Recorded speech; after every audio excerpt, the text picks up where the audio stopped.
Welcome back to Forbidden Knowledge News. I'm your host, Chris Matthew. Tonight I want to welcome back to the show Dean McMurray. He is a 24-year Army veteran. Working as a spiritual medium, he contacted departed loved ones, angels and spirit guides by connecting the earth plane and the spirit realm.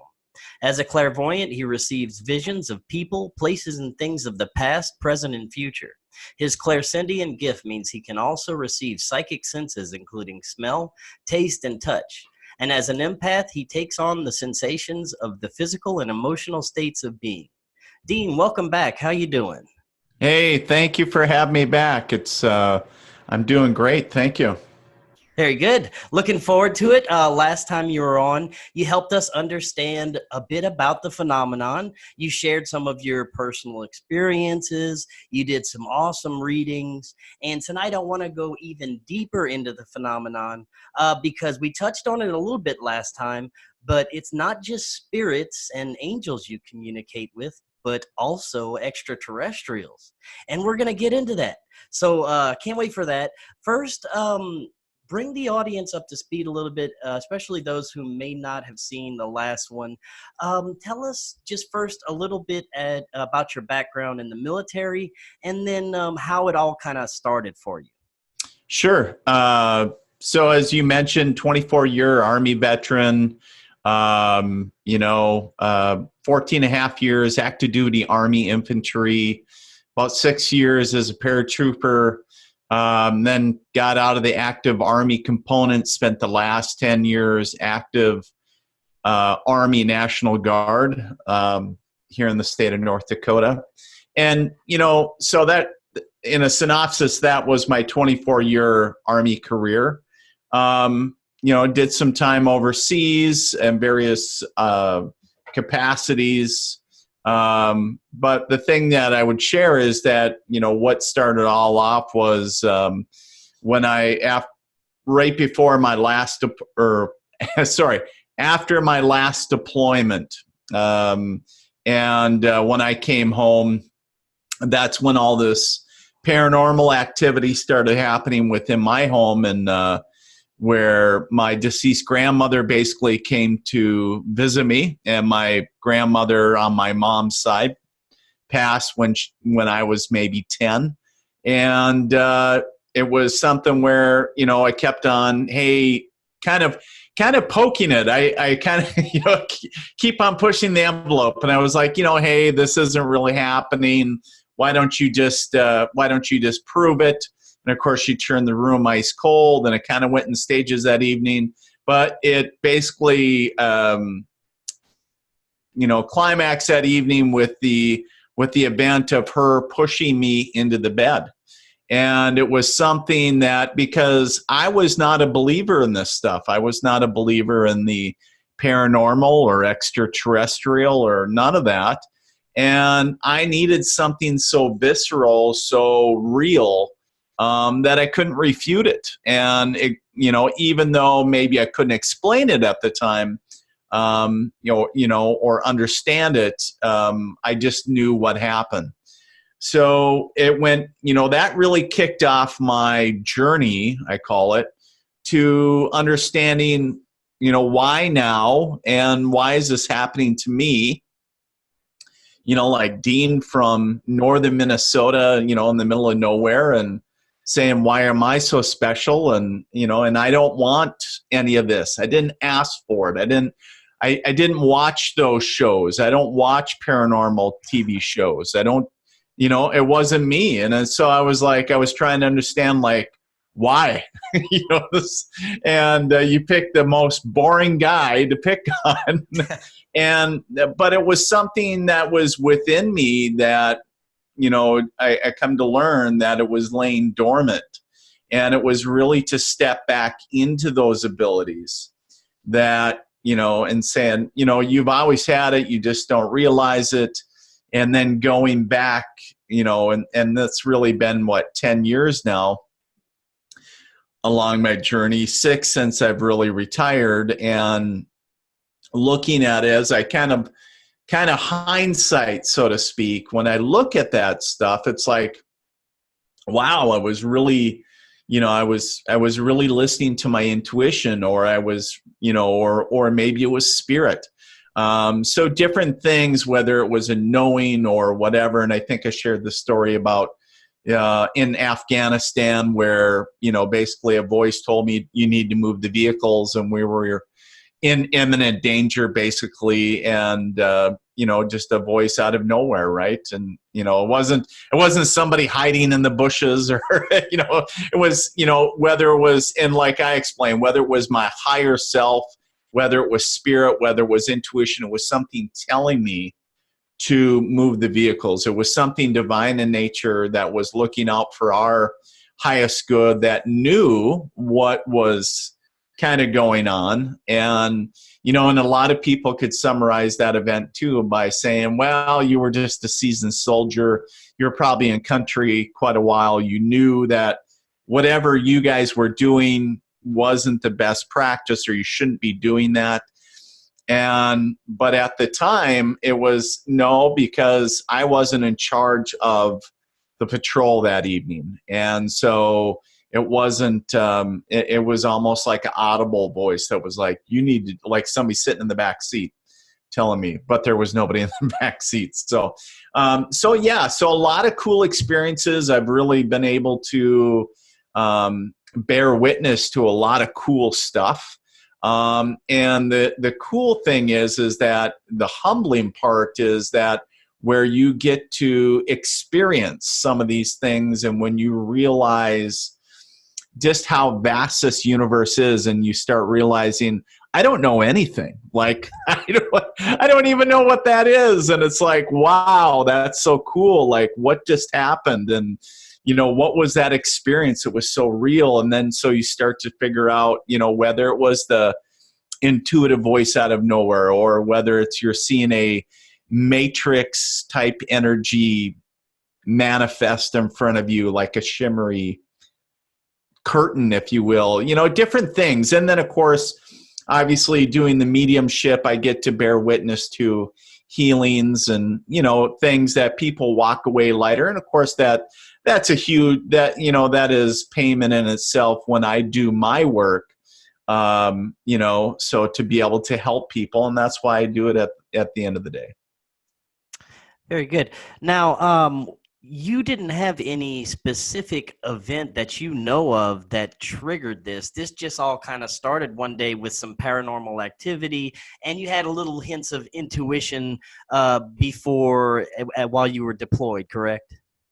That's correct. And, that's a great question, Chris, is that, a lot of people have asked me through the years, because sometimes for some people, traumatic events or a near-death experience or something, typically, not always, kind of earmark some of this stuff. And nothing for me. I mean, yeah, did we have some, kind of what I call pucker factor moments, overseas? Absolutely. Were there some things that, but there was nothing that was traumatizing to the level of, oh my God, and all of a sudden my brain does a flip. It wasn't that piece. And so, yeah, it was just a point. I think it was the point in my life where when the birth of my second child, my son, and it was that was the kind of pinnacle for me in my life. And I was in my early 40s. And, I think Spirit was like, okay, he's, the second kid's born. All right. It's kind of part of the, his timeline, his, part of his timeline in this lifetime, and saying, now it's time to kind of hit the alarm clock now, because now he's supposed to start waking up. Dean, you need to get your crap together. But that's why I was like, Chris, I was thinking to myself, why now? Is it the second kid? Is a part of my karmic cycle? Is a part of my,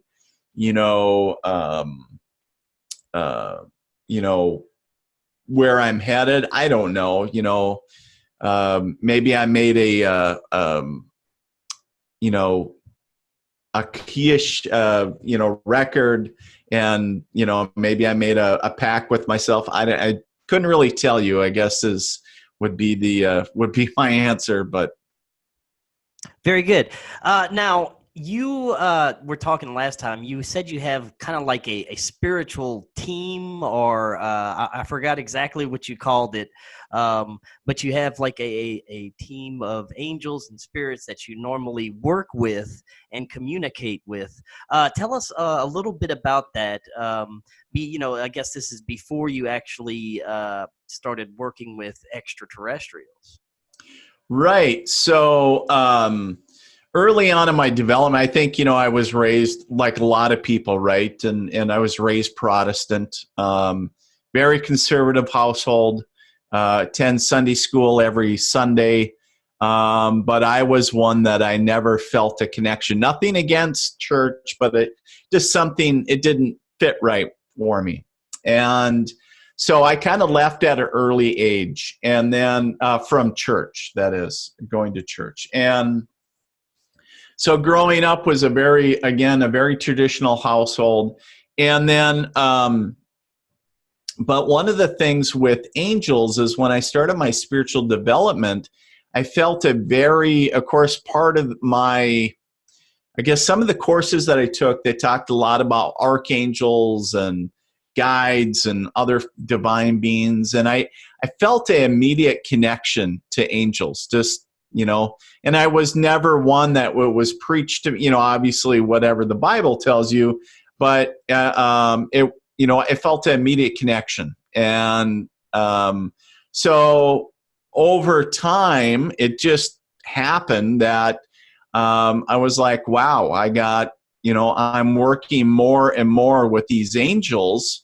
And I was like, wow, they're really doing some amazing work. Like we're kind of kicking some butt and taking some names, right? So I was like, cool. So as we continue doing that, I guess that spiritual or divine helpers kind of grew, and it went beyond the archangels. It kind of included some other divine beings that made up what I kind of call the board. And it's kind of a semblance of a lot of divine beings, so ascended masters and other folks. And really, sometimes it's like you never know who, like I never really focused on a face. Like I didn't need a name like, ooh, Prince is on my board. Yeah, would that be cool? Yeah, but you're name dropping. It doesn't mean, in the spiritual aspect, it's just like, what you got for me? It's like, I don't go around bragging Prince is on my board, but, there are aspects. Are there some, like, maybe like Einstein but the other, like Buddha. And so it's a mixture. It's a hodgepodge of people, but really divine in nature. So anybody that has a divine message, they're open. It's not like a set core of people other than the angels per se. But I do a lot of work with them. I still do a lot of dousing or clearing of homes and people. And, when I do that work, I'm doing a lot of that as far as you think of channeling that angelic energy, because I'm just a vessel, right? And so, I do whatever I'm guided. But the thing is that it's really them doing the work. It's just, I'm kind of I'm their stubby pencil. So, they're doing the work really. But so I work with a lot of different divine entities, I'll call them. Now, when it comes to angels, is this more of a energy that you sense, or is this something that you can see? Can you actually see the angel? So on very rare occasions, so with my gift, whether it's angels or spirits, I'm more of a, you talked about it in your introduction, that clairsentient and especially the big empath, right? A lot of times when I give readings or even write it out, a lot of people see where I say, I feel. And because that also helps me shape the picture, because I can feel vibrations to the level where it helps me form a picture. So if you think of a blind person going off their cognitive memory, and they're feeling a surface or whatever and saying, oh, that's a keyboard to a computer. I remember what that looks like. But the other thing is, how do you explain something that you've never seen? Like, so if I'm feeling the vibration of angel, I don't remember, even though probably in a lifetime I have, saying, oh, that's an angel. It's like, so over time in the spiritual development piece that I've been on, or journey, that I've learned to distinguish what their vibration signature is. So, you know, when we talk about vibration or energy, everything is vibrating. And angels and spirits are super, super high. And it's almost like, I almost want to say like a record on super fast, right? And it's really hard because you have to raise your vibration. They don't lower their vibration to communicate. You have to raise yours and match it and continue to keep it up there. So it's almost like doing a military press, right? And then holding that up there. And that's why a lot of people say it can be exhausting. And because you're always raising your vibration and then to keep it there and to do the communication piece. So if that answers your question. Definitely. Have you ever had any lower vibrational entities try and make contact? Absolutely. You know, when I was first developing, I was like, you know, connecting to willy-nilly everything, and the biggest thing, one of my mentors at the time was telling me, she said, Dean, you got to figure out, you know, you got to set boundaries first off, and saying, you only want to be talking with those that are with divine in nature, otherwise they're going to suck your energy, right? And saying, okay, but how do you do that? How do you know when something is not divine in nature or not? How do you know that? And saying, because you got to have your own experience. You have to experience something that is negative and then something that is positive, just like a battery. And saying, oh, that feels like high vibrating, like light and fluffy, I call it. And then if something just feels like slow and just really maybe sometimes quiet and what I call depressing, right? And I did that early on in my development. I was still trying to figure out, and there was this lady that stepped forward in spirit, and I was writing away her message because I did a lot of that. I would journal everybody that would come in. I would like, well, time to sit down this week and write people's messages. Well, she just jumped in line, and in a sense, and I was like, oh, next, you know, and I'm writing down. And I was like, but for me, it's not just listening, it's also feeling with my whole body, that clairsentient piece, right? And so, you know, I was like, boy, you're different. And I was like trying to figure her out. And I was like, why are you different? And you know, you're trying to look kind of like a dog is like, you know, trying to figure. But it was like, hey, hello, you know, somebody, my archangel or guardian angel is probably going knocking on the window going, hey, Dean, idiot. You know, she's draining your energy. Hello. And, you know, and it wasn't until after that I just felt like, ugh. And, you know, just like somebody took the rug out on me, and I was like, oh, and I was talking with my mentor at the time. She was like, that is negative energy. You can't be doing that. You know, and I went on to have other experiences. I mean, I've had spirits go through me. I've had, dark entities, and we'll talk about that when we get into the reptilian story. But, you know, talking about negative energy, like trying to attach itself to me or manipulate. But I mean, you can, once you start learning also, for me anyways, I allow my body to serve as that vessel. And so if it's something that doesn't make me feel good, quite literally, then I know that it's negative. Because if you've ever walked into somewhere and go, maybe it's a home, maybe it's a beautiful home, but all of a sudden something feels off. It feels creepy. You feel, you meet somebody that is just perfectly normal, but for some reason you just don't like them. And you don't know why. It's like, oh my God, how judgmental am I?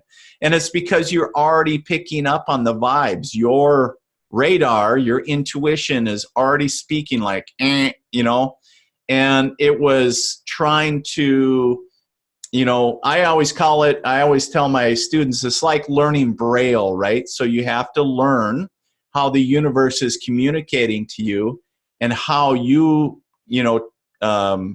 basically decipher, what signs, symbols, everything, what that means to you, because what it means for Dean McMurray is different than what it means for Chris or what it means for Janet or whatever your name is. So, it doesn't matter. Everybody works differently, and how they receive and interpret information is completely different. So there are, I'm assuming, even human spirits that will actually feed off of living entities' energy? Yeah, absolutely. Anything, the analogy that I use, it might be a little, but I think about a light bulb, right, in the middle of summer. And I don't know about where you live, Chris, but I know here in North Dakota, if you have a light bulb on in the middle of the night during summer, you got about 1 million mosquitoes. I'm in South Louisiana, so it's about 1 billion. Right, 1 billion, right? But you think about that, is we all have a light within us.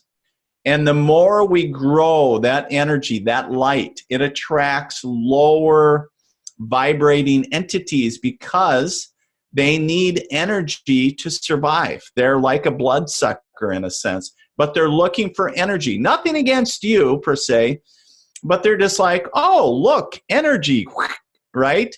And that's why, like, for example, my wife and my daughter just went to, she's going into high school, so they went into the counselor's office today to talk about next year's courses, right? And when my wife got home, she was like, oof, I need you to clear my energy. She was like, that counselor's office was heavy. And you think about it. So everybody has stuff going on, right? Whatever traumas or stuff going on in life. And we're always shedding that, or we're taking stuff on, whatever the case is. And those lower vibrating entities are just going whoosh. And it's almost like, when you put on the shirt and right out of the dryer and you got a sock stuck to you, it's connected because of the static cling, right? So you think of the attracted to the energy, and that's all it is. Now, sometimes there is a very low case where entities will actually seek individuals out specifically. And then there's other, when you get into different dimensional beings, then there's some galactic courting and some other stuff. Yes, but it's all, here's the deal. It's all for a purpose. It is for survival because they're trying to get energy. And some others are trying to do some manipulation as well. But when we're talking about spirits, low vibrating entities, typically 99.9% of the time that I have seen personally is just low vibration that is kind of attached to you, and is a simple, a lot of people pray, a lot of people take baths or whatever to cleanse your energy, whatever you do. So there's a lot of easy ways. You don't need to go get an exorcism because so. Now, when it comes to your extraterrestrial contact and experiences, the first experience, was it with the reptilian entity that you were trying to clear? Actually, no. There's actually a story I don't think I shared with you. There was actually a time when I was actually in Afghanistan, and we were in occupying a mountain observation point. And of course, at that time, of course, things have changed, but we had all the bells and whistles with us as far as thermal sights and night vision goggles with zoom attachments and all that great stuff. And a lot of special operations had their sniper teams out, deploying them in the evening.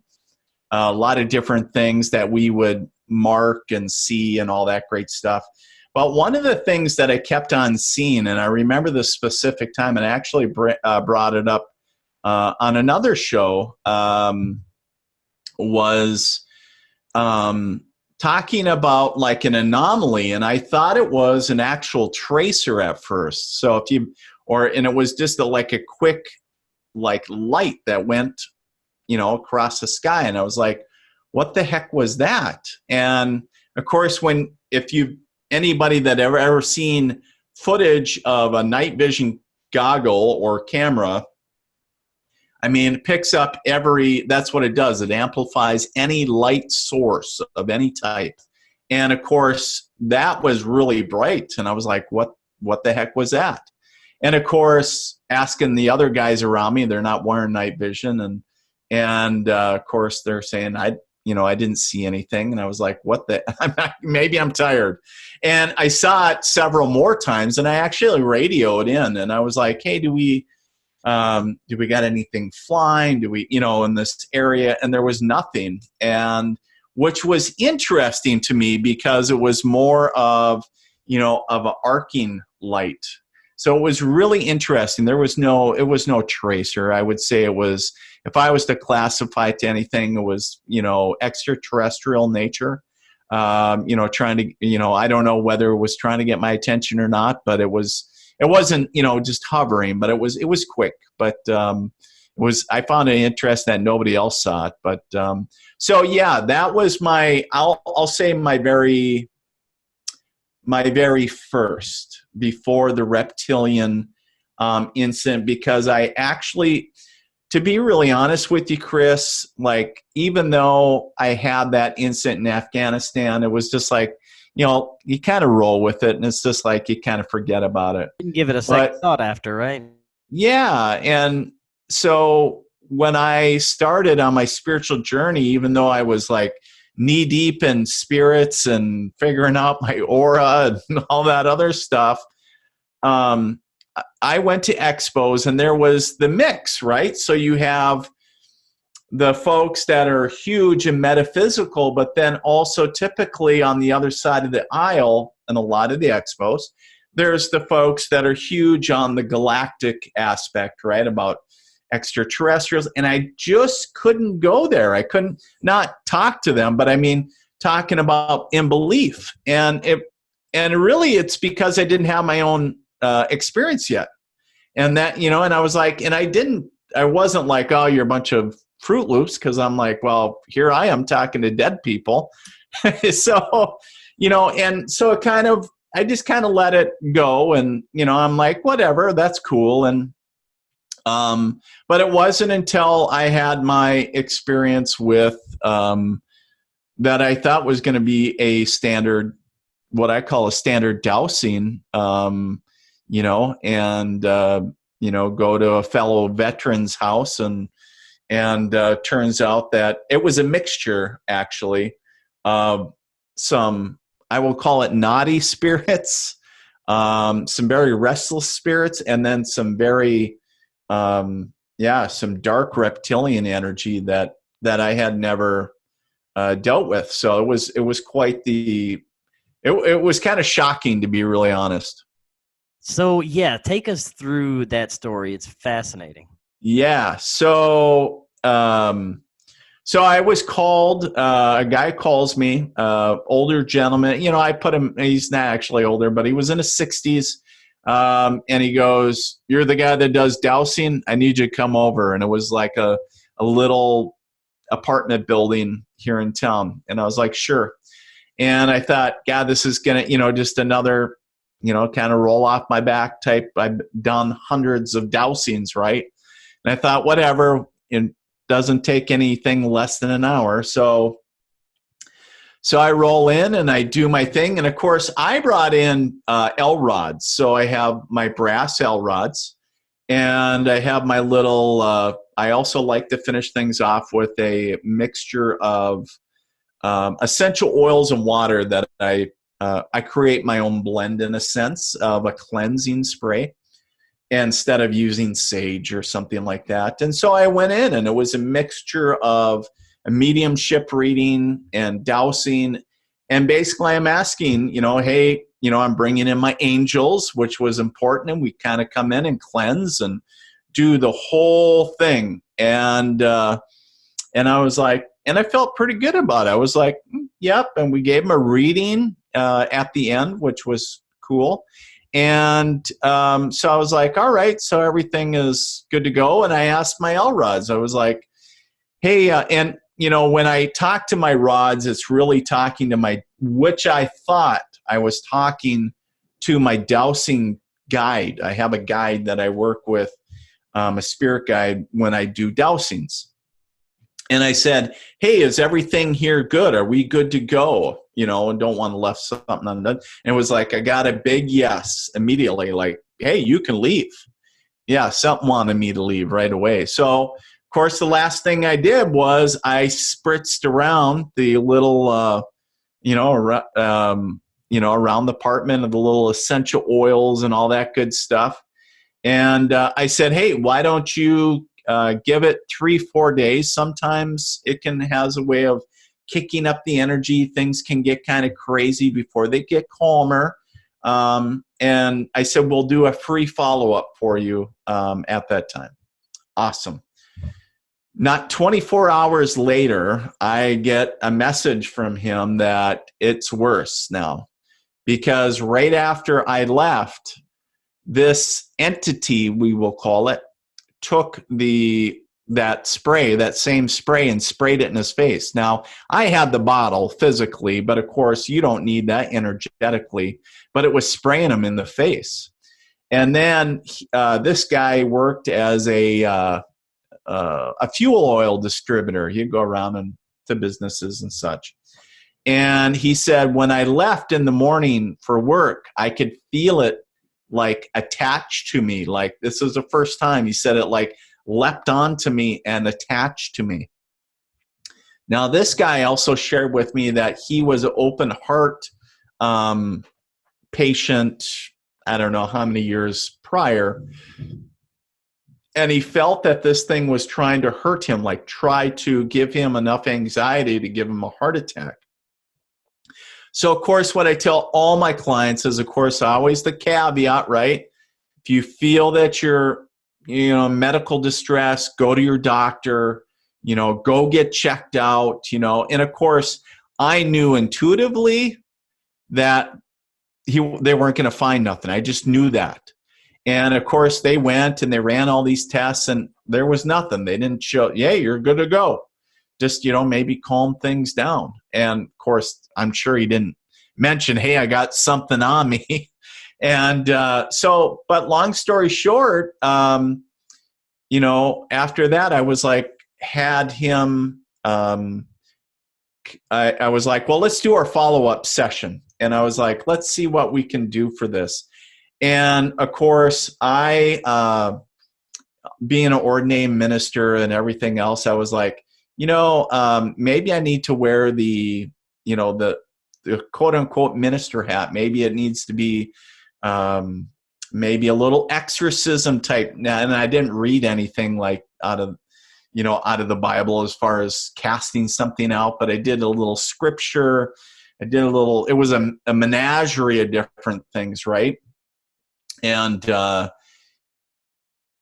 you know what? Nothing ever came to it. One of the things, though, that he did share is in a follow-up session after that time, he was like, do you remember last session? I was like, yeah, we, tried to cleanse you of this and what's going on. And he goes, yeah, but we were sitting here talking and we did the session and you said, how do you effing feel now?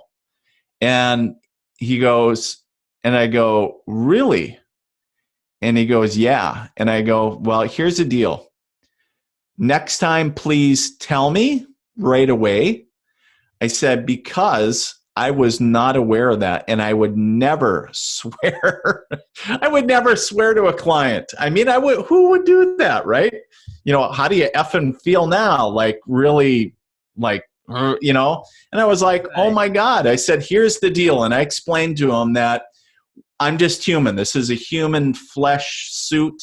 And I said, I am, you know, there is the possibility that you know, just like a cold, right? You can catch a cold, anybody, you know, this damn coronavirus that's going around, right? Anybody can catch a virus or a cold, but here's the difference is if your immunity system and your body are very healthy, then the length of time that you have a cold or a virus is minimized, right? This is science. So that's the same when you're dealing with negative entities, like, because it was obviously affected me, but it didn't like my energy because I always maintain it. So it manipulated me. It did, but it didn't like, it was like, ooh, I don't like your meat suit, right? I don't want to be the host of your body. And it jumped right back over to him. So, you know, it's important. And so that kind of scared me a little bit because I was like, what are we dealing with? And, you know, something so strong that isn't listening to what I always understood was, you know, bringing in the archangels. They were the badasses of the heaven realm, right? They control everything, and everything up to that point, they took care of it. It was kind of like the SWAT team. You know, that's what in my envision was urban, you know, clearing, where they kicked in the door and was like, all right, all you spirits, get to the light, you know, and it's like, and it was that's how I envisioned it in a sense.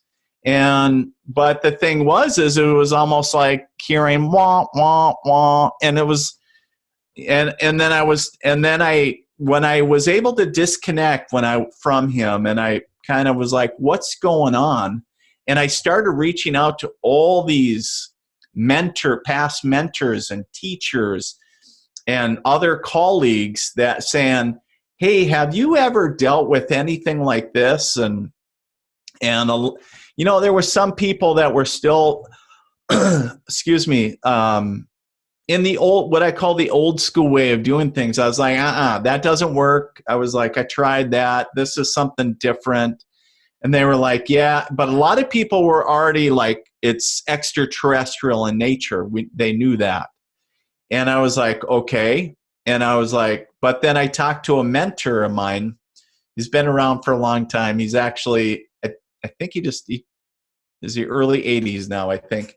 And he said, Dean, next time you're with him, he goes, look him in the eye. Look deep into his eyes. And I was like, for what? Like, you know? And he goes, you'll know. If you see it, you'll know. He didn't tell me what to look for, nothing. And what I found out was I was at Expo in between times, and I was guided to buy a pair of tuning forks, which I still have. And it was a certain vibration, and was something about DNA restructuring. Didn't know, just I had to have them. And so next time I went to see this gentleman, I actually brought the tuning forks, and I didn't know what the heck I was going to use them for. And I was like, I have no clue what I'm doing. And I was a little apprehensive because I was like, oh my God, archangels won't work on this thing. You know, what am I going to throw a tuning fork? That's why I was like, what, Spirit, why are you having me buy tuning forks? Like, you know, it's not physical. It's not like hit the guy in the head with the tuning forks. Like, come on. But I was like, you know, I've learned enough through the years to like listen. And so basically what it was is I said, hey, it might sound weird, but I'm going to look in your eyes. So just keep your eyes open. And so what I was guided to do was hit the tuning forks and bring them to either side of his head. in a sense, it created what I want to say, like a ripple or a distortion of like a holographic, that's what I would call it, a holographic projection. And for just a split second, I could see the change in the pupil of where it was clearly reptilian. Now, I about shit bricks when I saw that. And I was like, oh, I just saw that. Like, and my eyes got as big as like, oh, like, holy crap. Like, I really saw that.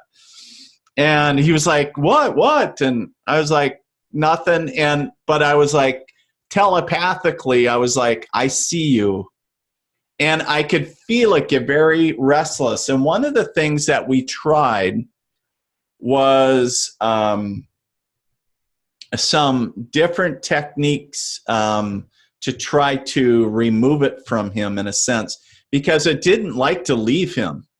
It was really attached, and because he was really rooted in fear, like, oh my God, I won't get rid of it and everything. And so we did some meditations. I was trying a lot of things. We went like through the book, right? Bringing in, like all these different ascended masters. We brought in went through the list of archangels, Jesus, God, like, Buddha, like everything, right? But during this meditation, it was interesting because I felt so sleepy, and don't get me wrong, I've fallen asleep during meditations before, but never with a client. And because I knew that it was important, and it was almost like where it was like I was feeling a pulling on my face, like, go to sleep, right? And it was where I was physically fighting, like, to keep my eyes open. And then it moved around to the base of my, to the base of my head or skull, right? And I could just feel it sitting there. And I was like, what do I do? Like, and I was like, if nobody that I've been connecting to will get rid of it, and the only thing, it was like a little voice said, what is the most highest vibration in the universe that you know of? And I was like, the emotion of love. And it was like, yes. And I was like, oh. And so I envisioned in my mind this thing. So remember back being a kid, I don't know, maybe I'm showing my age, but there was a Bugs Bunny commercial with this big, like, blocky monster. And he was like, told Bugs Bunny, hey, George, I'm going to love you. That is the cartoon that I thought, because here's this monster, right? And this entity. And I was like, hey, and I was thinking, but I'm going to name it George. And all I could think of was, I'm going to wrap my arms around this thing and hug the shit out of it. And then I'm going to think about something that brings me joy and love. And I'm going to think about puppies, my kids, my wife, right? Anything that invokes the emotion of love, and I really just just everything, just pure love, right?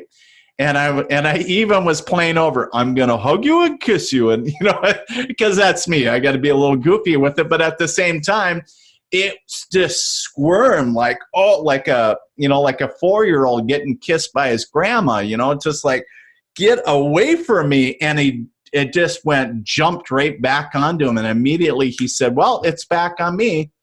And I was like, yep. And I said, here's the deal. And then we talked about fear and love. And I said, that's a powerful weapon. And I said, because there's always entities and, extraterrestrials and things around us, but we have to learn how to kind of protect ourselves.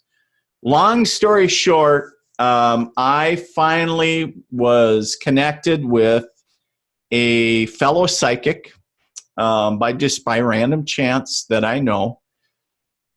And she said, hey, Dean, I had a client that had one client in all the years she's been doing readings. And she said she had a similar issue. And she was like, we contacted this guy. And I was like, hey, worth a shot. So I reached out to this guy, and he was all about doing clearings through the Arcturians. So for those that are not familiar, Arcturians are a race of extraterrestrials, basically, that are basically, I call them the archangels of the galactic realm, because they're for good, right? And so, and they have this good Lord, I think they call it a plasma net or some type of net that, you know, they can kind of bring in and take these reptilian and other low vibrating or negative extraterrestrials back to their planet of origin or whatever, right? And so so I was like, fascinating. So as I started learning about the Arcturians, and I was like, oh my God, there's the missing link. I need to be connecting. So I connected with this guy, sent him an email, and I was a little disappointed, really, because I was like, you know, I would think that anybody should be able to work with the Arcturians, and he was kind of one of the, no, only I can. And I was like, no, I don't buy that. But at the same time, you know, I'm very open and honest with my clients. And so I was like, here's the deal. And I was still trying to figure out what all the Arcturians were and like the ins and outs with them. And I was just starting to connect with them, right? And I still wasn't all hooked up with them. So long story short, I conveyed all this to my client. And I said, if you want the information, I'll send it to you for him. I said, but I think that we can do it. I said, you know, and he wanted to go with this gentleman, and he did clearings with the Arcturians and everything. And I know one of the things that, you know, he gives them a list of, hey, I cleared 20 demons. I cleared 10 reptilians, that 3 grays. He gives a breakdown, right? And here's the problem that Dean McMurray has with this. Even if you are, I don't care if you are or you aren't. When the way for me personally, if I was to tell you, Chris, that I cleared, oh my God, I cleared 20 demons from you, it's like you're putting people in a fear place. And even if you are continually, and if you are clearing demons or whatever, because I don't like to give low vibrating entities labels. I don't like calling them demon or whatever, because then it gives them power, right? However, I believe that it continually puts us back in a cycle of fear. And it's like, oh my God, what can we do? It's a demon, right? And everything's so sensationalized around that word, and everybody fear strikes. Oh, a demon. It's like, it's a negative entity. It's negative energy. It don't, you know, be aware, but don't, it's not, you know, it's like snakes, venomous snakes. It's like, you know, doesn't matter whether you get bit by a cobra or a rattler. You know, I guess it depends. Some are more venomous than others, but here's the deal. Stay away from all the damn venomous snakes, right? Or, you know, so here's the thing. I guess that's my analogy. The same thing is not saying that you have to stay away from that stuff, but at the same time is like, you know, I kind of group it and just saying it's negative. It's, you know, but it's a reoccurring fear cycle that I don't like doing, because I want to, my big piece is I love empowering and encouraging my clients and saying, because I believe that we all have this ability, and that we have the people that are listening to this, you know that they have the ability to, you know, if they're dealing with something galactic or spiritual or whatever, you have the ability to do it. You don't need somebody special, quote unquote, because you're special. You have the ability within you. This is a little bit of training, right? So just make sure that, you know, you're dotting all your I's and crossing all your T's, because sometimes you can be like, oops, what did I do? You know, so. Yeah, definitely. Yeah. Now, I assume you now work with the Arcturians. Is that right? I do. So I how did use, you come into communication with them, and what are they like? well, like I said, it was really out of necessity. And so I was like, and I was reading all about the Arcturians, and of course, I started consuming information. Of course, the internet's full of that stuff. You take it with a grain of salt, but I started reading like all kinds of stuff, and I was like, this is really fascinating stuff. And I was like, how do I, like, where's the phone number to talk to these folks, right? It's like, I want to talk to you guys. And because I was like, if I can have a board of divine folks, how cool would it be? Like, you guys can be our special guests. You can come in whenever you're in the our quadrant, whatever. You guys are more than welcome, And so it was just kind of out of necessity. And, as I started connecting to them, because it was where I would just sit in meditation, I was like, I'm going to try to connect to these guys. And it was just like, do I sit here and chant Arcturians? And I was just thinking, kind of setting up like, hey, I want to talk to you guys. And it was, more, which was interesting to me, because my perception of them was like a light being. But it was, how do I want to say? It wasn't human form in a sense, because it was more geodesical and it was changing, right? And so it was always ever changing. And still remember that today, like how fascinating and fixating that was. And I was like, why am I talking to this like blinking square, and then it's a octagon, and then it's like, so it was changing, like, and I'm sure there's another message in there that I completely, because they're like, I forgot to tell them I'm not good at math, so maybe they're like, come on, Dean, let's get with it. You can solve this, right? So, but the thing is that it was just I was holding a conversation, and saying, hey, so, because I was really confused, I was like, so like God and angels, and like, just, why can't they take care of like the reptilians? And, I thought, in my mind, I was thinking, hey, God or Jesus or whomever, the Son of Man, they could take care of anything. And saying, no, that's only in, you think of the 3D way of thinking, and saying that there is realms beyond realms, talking about dimensional realms beyond what we think is heaven, right? There's beyond that. And so then we have different bilateral, if you think of dimensions within the universe, and then transitioning through that. So I almost want to say like a hierarchy within our state of existence, right? And so it's like, okay, so for us, for Christians, they believe, for Jesus or God, and then,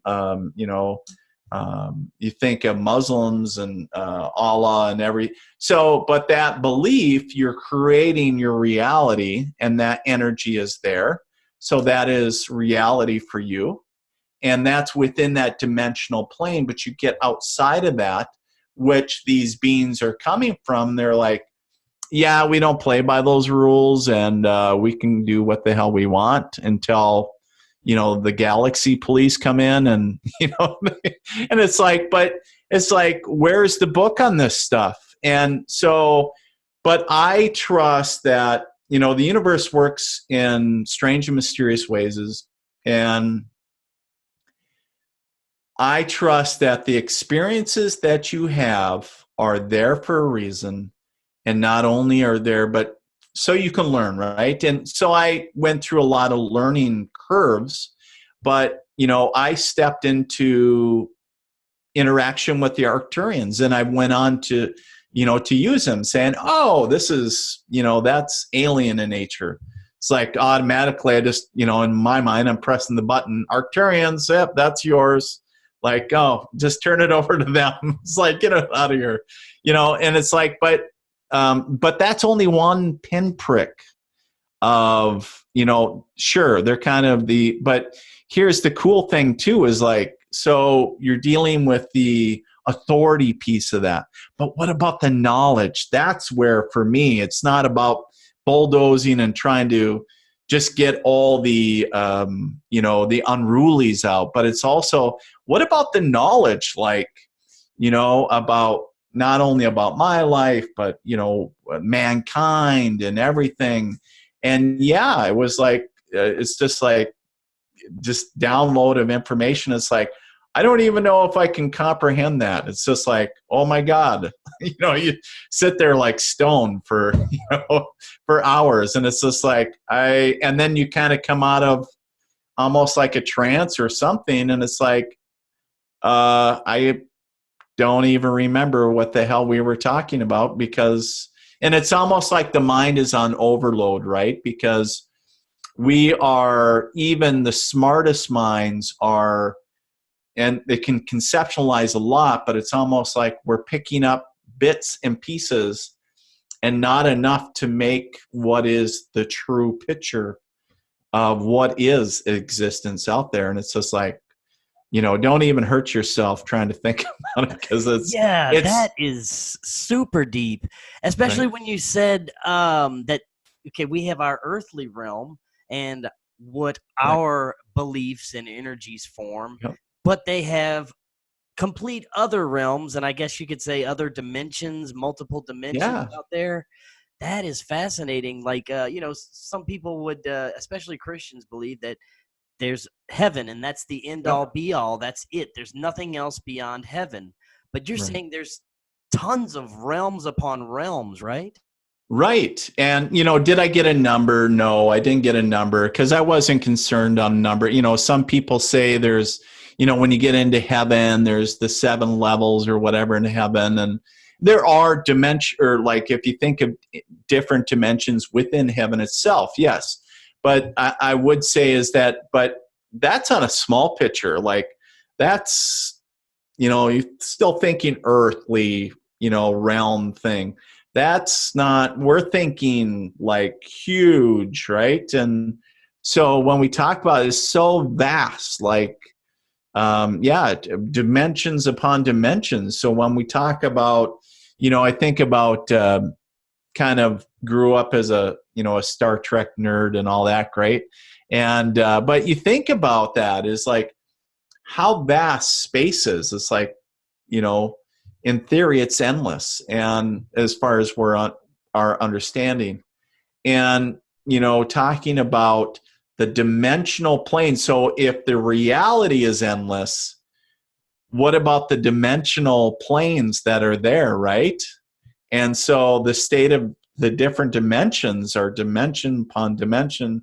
And it's like, okay, you're traveling, dimensionally too. It's like you have your reality and the depth is endless. But then what about all the different dimensions?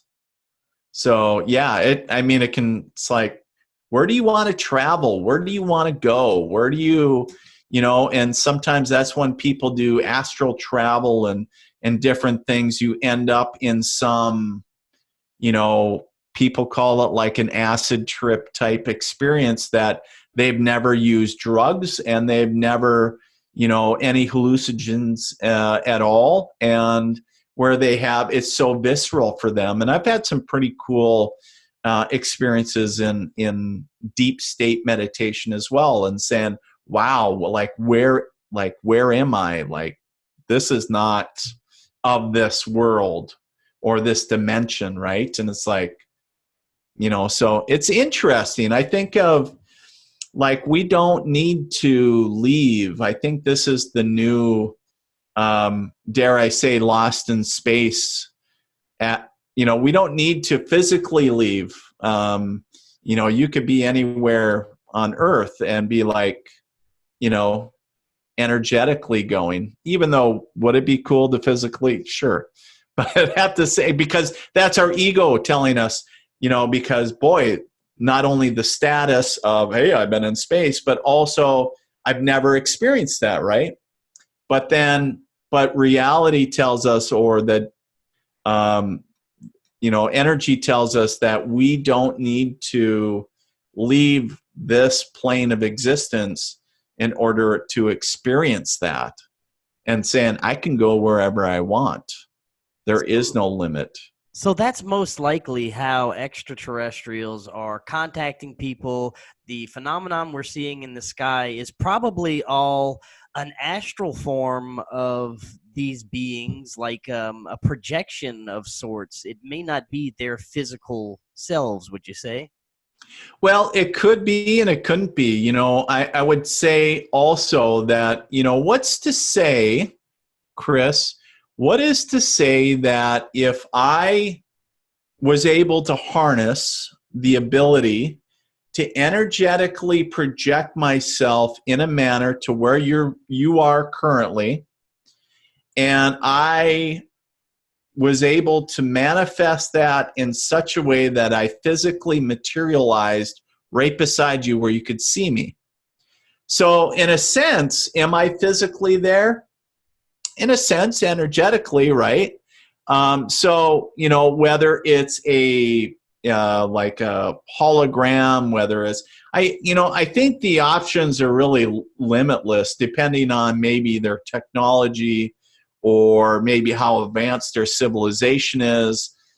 Maybe the same with human race, right? Like some of us, there's people out there right now that, have, years of, doing astral projection and different things, and they're really good at it. But then there's other people like maybe, well, take me, for example. I don't have a lot of years experience at it, but have had some cool experiences. And, so maybe my understanding or experiences maybe not as vast, or abilities might not be as diverse as somebody else. So as far as development in humans compared to extraterrestrials and such. So I think it could be a mixture of both.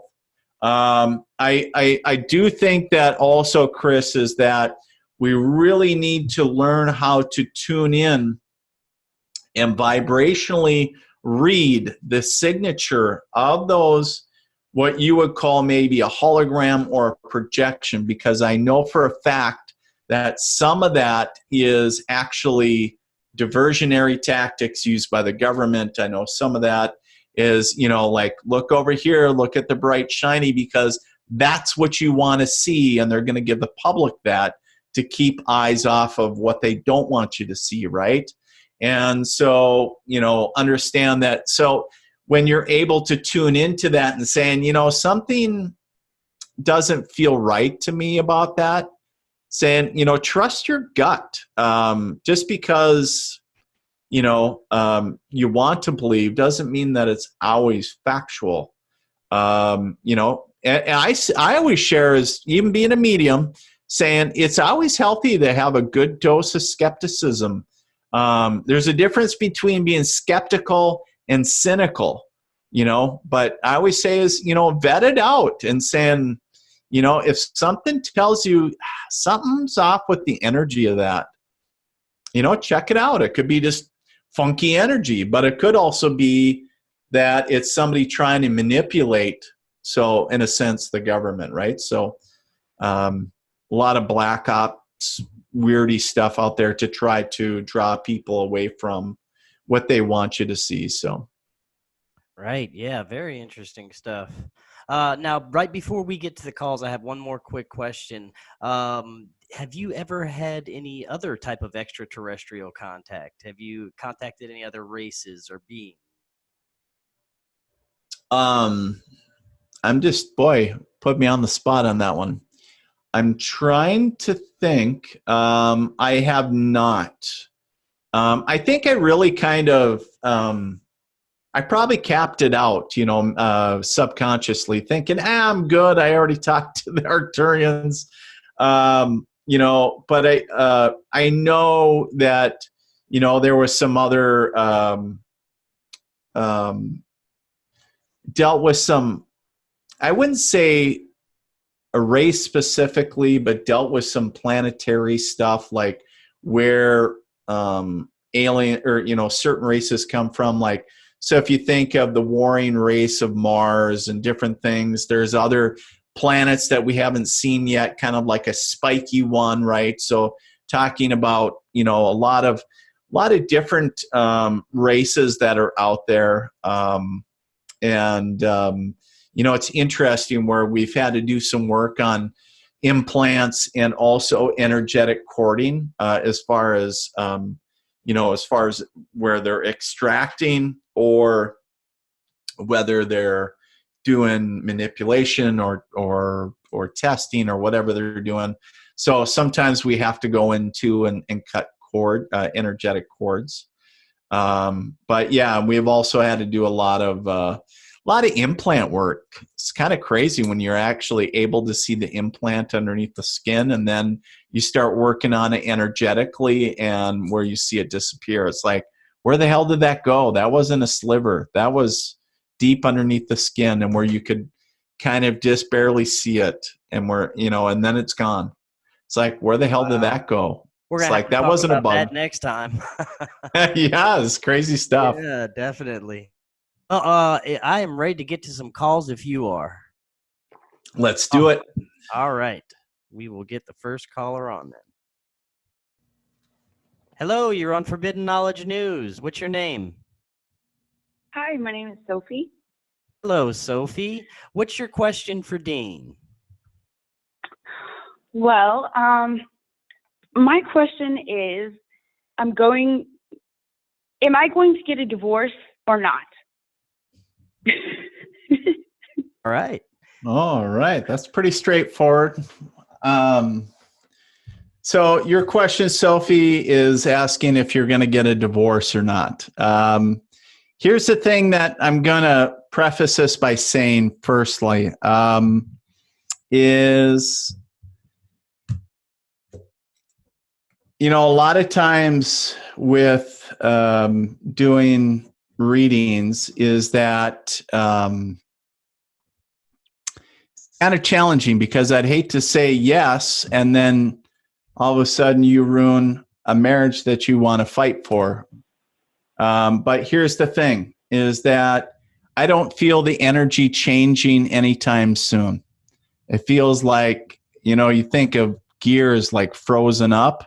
It just feels like things are not moving very fast. So I don't know if somebody is not making strides to work on their end. So, but the thing is that, you know, I guess as far as if you're actually going to get a divorce, that'll be up to you. But the thing is, I truly don't feel the energy or the situation changing anytime soon. So that final decision, I'm going to actually leave up to you. But we understand that. What's that? Yeah, most definitely. I mean, I didn't mean to put it so straightforward, but that's the gist of it. You know, a lot of times it's interesting to read the energy just without anything else. Right. But understand too is that, you know, it can always change, right? We understand that if we're doing future or past readings or whatever, it's really just a read of snapshot of what the energy is currently, right? And we understand that everybody has free will and they can, you know, make changes tomorrow or right now. And affect the outcome, but it doesn't feel like it's going to change anytime soon. So yeah, that gives you any indication. Well, do you think I might meet a new husband anytime soon? Or like have a great new career and be on the New York Times bestseller author list, or be a clairvoyant or something? Well, here we'll let him pick one of those, and then you got move on. Yeah, we got a lot of stuff. Well, here's the deal. You talk about a focus. You talked about a job, right? I think I heard in there. And here's the thing: is that I truly do feel a lot of travel coming up. And maybe that's just to get out or move you out of the situation that you're currently in, or wanting to feel out of that, what I would summarize as kind of the icky energy. But here's the deal, is that do you find somebody new?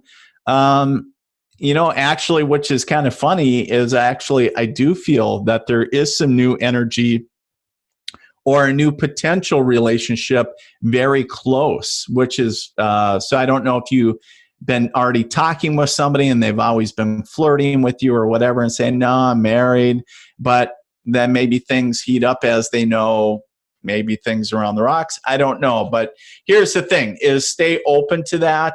But also, but getting back to the job piece is I feel that it's outside of where you currently live. I do feel that if you, looking at moving to a different, I almost want to say like borough, and I know that sounds weird, or maybe like village or something like that. I'd usually say town, but I almost want to say borough or village, which is usually state specific for that. That makes sense. All right. That actually does. Thank you so much. You right, bet. Thank you so much, Sophie. Thanks. Bye. Hello? Hello, you're on Forbidden Knowledge News. What's your name? Lily. Hello, Lily. Thanks for calling. What's your question for Dean? I just want to know what he sees in the next this year for me. Anything in particular? All right, Lily. So you're asking what you see in the next year. Well, this year. Oh, sorry. This year. So this year. So, career-wise. Yep. As far as career. Okay. Yeah. So interesting. So talking about that is, it feels like in 4 to 6 months, if I was to put a number on it, 4 to 6 months feels like where you almost get an offer to work for like a satellite, like I almost want to say like a satellite company or like a sister company or something like that. And it's interesting because it feels like it is an opportunity for what I would call a promotion. The other thing is, though, is it's interesting because within the family dynamic, it feels reverse for other people within the family. It feels like some challenges. So I don't know whether it's layoffs or somebody gets fired, but I feel like a sharp drop off when it comes to job wise within the family dynamic. So whether it's a sibling or a loved one or somebody, but and I hate to even say anything like that, but it's a lot of changes within the job dynamic. But it's interesting. I'd stay open, Lily, to what comes up. But it feels like where you really get a great opportunity working for, maybe it's a smaller sub company of the company that you work at, or maybe it's a manufacturing plant. Not quite sure what the nature of the work is, but the thing is, it feels like I would say in that 4 to 6 month range.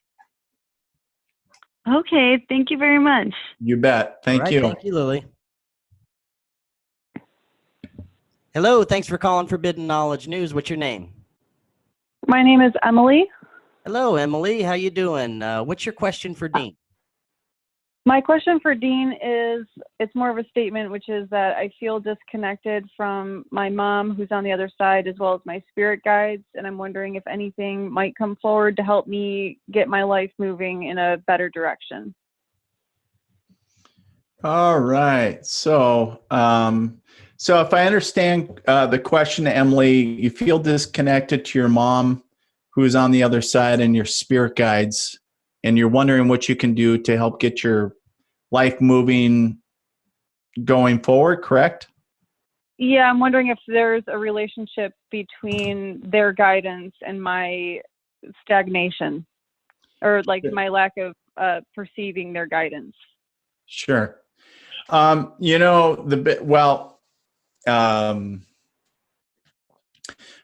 the first thing that I got to share is anytime that when we talk about spirits, interesting, sometimes random things come through.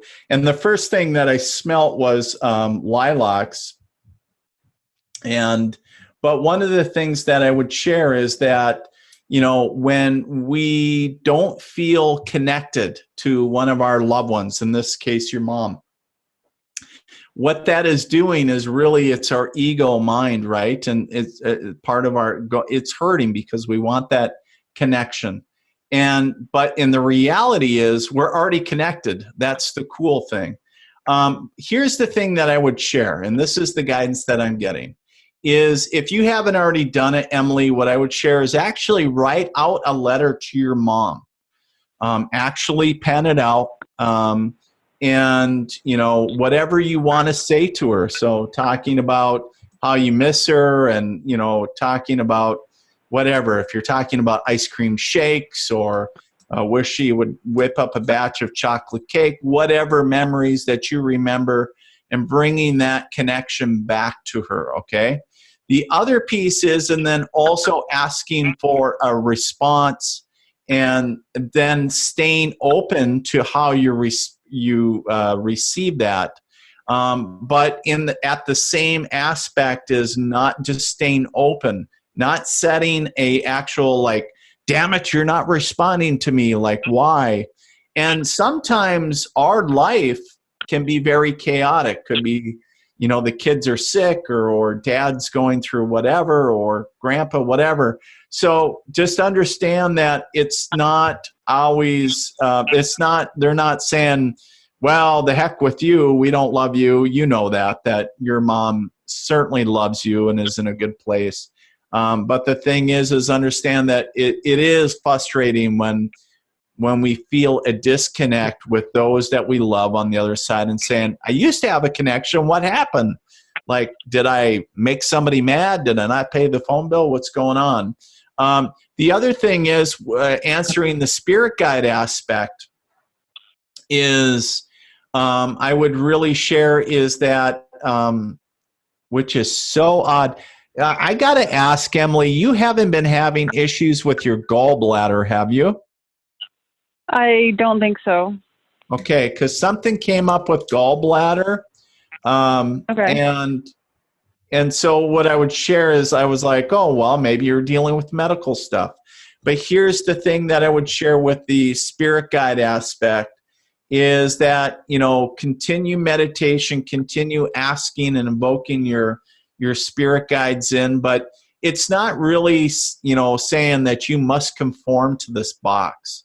It's saying just really open here. I got the door open and I'm not going to close it. And when either maybe there's a piece of my subconscious that for whatever reason shut it down or whatever, but know that they're there and saying, okay, what way haven't I asked? Have I asked for a specific sign? Have I asked for numbers? Have I asked for colors? Or have I just had the open invite? There's a lot of different ways to do it. But again, going back to Emily is I would share is that start with the letter. And I guess to end your question is there a piece of advice to, for your life going forward? Is, it sounds really cliche and it might sound really simple, but it's huge, is saying stay on the path that you're doing because you're doing a tremendous, tremendous job. Even though you might feel lost, here's the deal. You're right on target. Somebody keeps on telling me that you're closer than you think. It's almost like coming up to what I would call the pinnacle or closing of a major, either a contract or a project or whatever it is.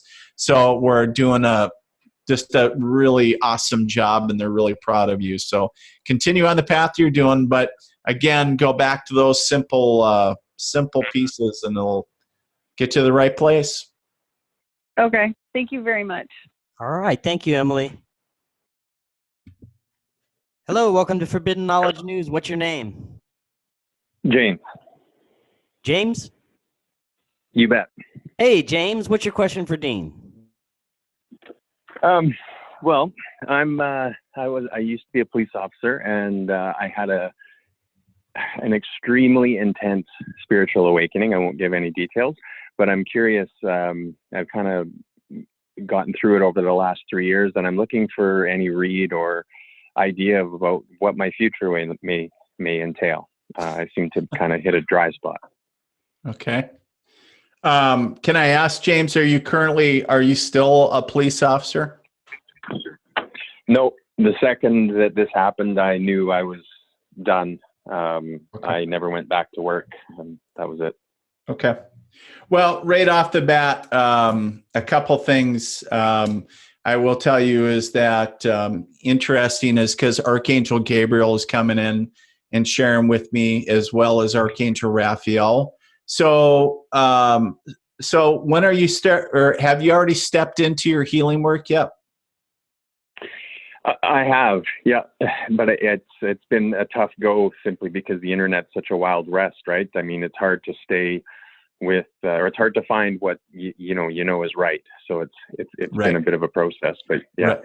Yeah. So here's the deal, though, is your healing work, but I don't want to let that overshadow the other aspect, because Gabriel comes in as well.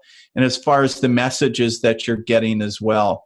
And so, because I feel like they're both really strong streams, and what I would Right. almost understand is like having a hard time figuring out how you control, or almost the mix. Like, you think of like, what is the appropriate mix of message to healing ratio, I guess what I would say. But you're going to find Right. your flow as far as your work. You know this already, James, is that, you're destined to do great and wondrous things, healing, as far as delivering healing messages and doing that as well. What's interesting to me is because I also feel you working with celebrities, which is really odd. And I don't, so which is really interesting. So I don't know if, if maybe you're the, and which is interesting because I also feel like your energy is like north of where I would say. So it's interesting to me because maybe you go to like the Toronto Film Festival or something, or maybe you're the in person or the healer that the stars for Canada go to. I don't know. Where do you live, James? Can I ask? I'm just a couple hours east of Vancouver. There you go. Well, I guess you won't be going to Toronto, but Vancouver is a large city itself. But so here's the thing that I would share. But here's the thing that I would share, though, James, is that, continue. You got to do your work in your trenches too, right? And so just pick a niche. I call it pulling on a string. Find a string right now that is of interest to you, whether it's the message gig or whether it's the healing piece. Start pulling on it, meaning start doing that work. Quite honestly, get clients, whether it's free or paid, whatever, and just start doing it. And it'll come from there because word of mouth. But you got big work to do. You just got to get started. And I know it's like, where do I just do it. Just start somewhere. It's like, if you need a massage table, throw it up, and whether it's hands-on healing, whatever, and just let her buck is kind of what I say. But you're going to be doing big things. So I wouldn't have any worries about it. Feels like might be kind of challenging in the beginning, but you'll find your flow. So Awesome. Cool. All right. Thanks, I James. appreciate that. That rings true. Thanks, and love your show, man. It's awesome. Thank you so much, James. Have a good one. All right, you too. Hello, you're on Forbidden Knowledge News. What's your name? Hello, my name is Sorry, you were breaking up. What was your name? Marina, Marine. Hello, Marina. What's your question for Dean? Hi, Dean. So my question is, as long as I remember, I've always had a very strange connection to the founding fathers, like particularly like John Adams and Thomas Jefferson. and even Dr. Joseph Warren. Is there a reason for this connection that I am having? Okay. Well, I got to say, Marina, you're the first one that I've ever had, like when we talk, now we're talking past life stuff, that I've ever had that come up with. So you just give, so it's interesting. So I'll say that firstly. You give me a second here. So, you know, what's interesting to me is I feel that in that life, at least at one point anyways, it feels to me like you were incarnated as a male. And it feels, which is interesting, is that it feels like you were like what I would call like a statesman or something along that lines. And so like very like influential and connected to, and then it would make a lot of sense as far as talking about John Adams and all those folks as far as being in that circle of influence, right? But interesting to me because this is, now Gabriel is telling me this is coming up. So this is kind of like, so understanding that you were murdered in this past life. So we're going to bring up a little bit of this. And so talking about where you were basically robbed, but you were stabbed in the back. And so so which is actually coming up, I want to say more lateral, kind of on by the left shoulder blade, kind of in the back. And so, so when we bring this full circle to this lifetime, this is telling me that this is actually bringing up some old past karma and lessons that weren't learned. But here's the thing. I don't know if you've been having back pain in that area, but here's the deal, is a lot of times when we don't, you know, if we don't complete that lifetime, sometimes what happens is we start experiencing some pains or symptoms of past lives. But it's interesting that you bring up that you have a huge connection to that. But you did bring about a lot of different, like almost like presented ideas to them. But the thing is like, yeah, so the murder piece was kind of like a conspiracy, like I want to say robbing, but that's kind of on the surface.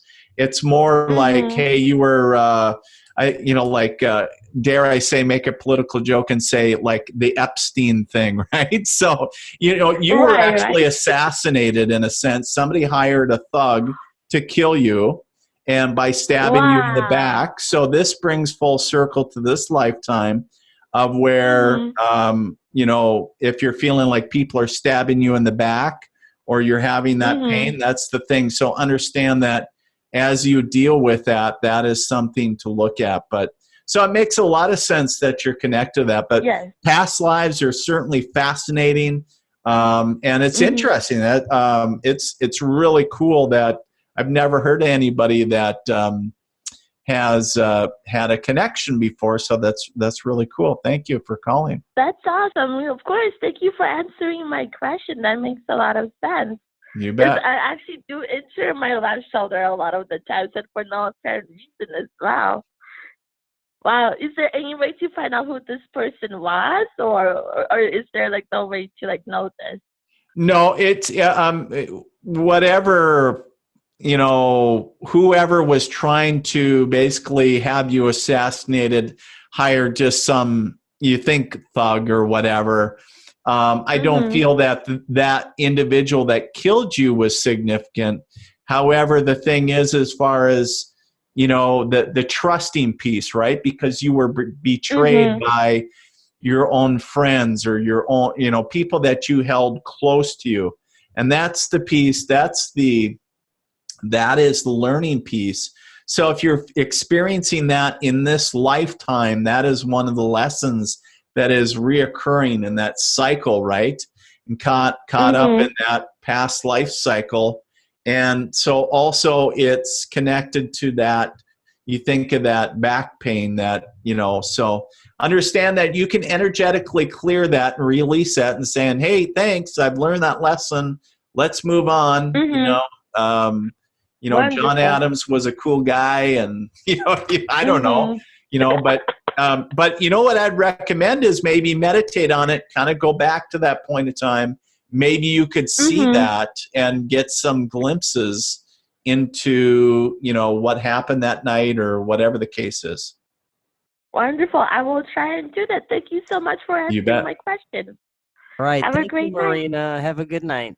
Thank you. Bye. All right. That was awesome. Thank you so much, Dean.